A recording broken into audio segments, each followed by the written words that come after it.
Corona की दूसरी खतरनाक लहर से भारत के लोग खौफजदा हैं। केंद्र सरकार और विभिन्न राज्यों की सरकारें कोरोना से निपटने के लिए लगातार इंतजाम करने में जुटी हैं, लेकिन बहुत सी सियासी पार्टियां इस दौरान केवल मोदी सरकार पर निशाना साधने में भी जुटी हैं। बहुत से लोग ऐसा प्रचार करने में लगे हैं कि जैसे कोरोना के प्रसार और उससे निपटने में नाकाम रहने के लिए सिर्फ और सिर्फ केंद्र की मोदी सरकार ही जिम्मेदार है, जबकि हकीकत कुछ और ही नजर आ रही है।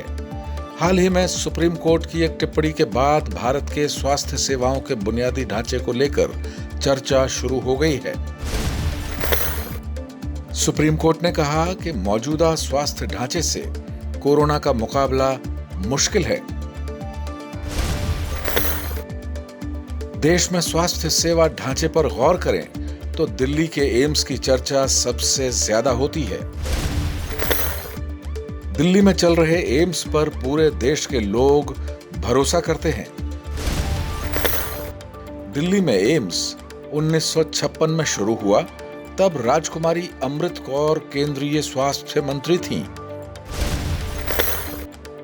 इसके बाद 47 वर्षों तक यानी 2003 तक देश में किसी और स्थान पर एम्स बनाने की घोषणा किसी सरकार ने नहीं की। 2003 में केंद्र की अटल बिहारी वाजपेयी सरकार में देश में 6 नए एम्स बनाने का ऐलान किया गया। वाजपेयी सरकार ने बाकायदा प्रधानमंत्री स्वास्थ्य सुरक्षा योजना का ऐलान किया। भोपाल, भुवनेश्वर, जोधपुर, पटना, रायपुर और ऋषिकेश में एम्स वाजपेयी सरकार की ही देन है। मनमोहन सिंह सरकार ने सिर्फ एम्स की घोषणा रायबरेली के लिए की। इसके बाद केंद्र की नरेंद्र मोदी सरकार ने देश में 14 और एम्स बनाने का ऐलान किया। अप्रैल 2021 तक देश में 7 एम्स पूरी तरह काम कर रहे हैं, बाकी का निर्माण विभिन्न चरणों में है। कोविड-19 के कहर को देखते हुए बाकी एम्स के निर्माण में तेजी आने की पूरी संभावना है।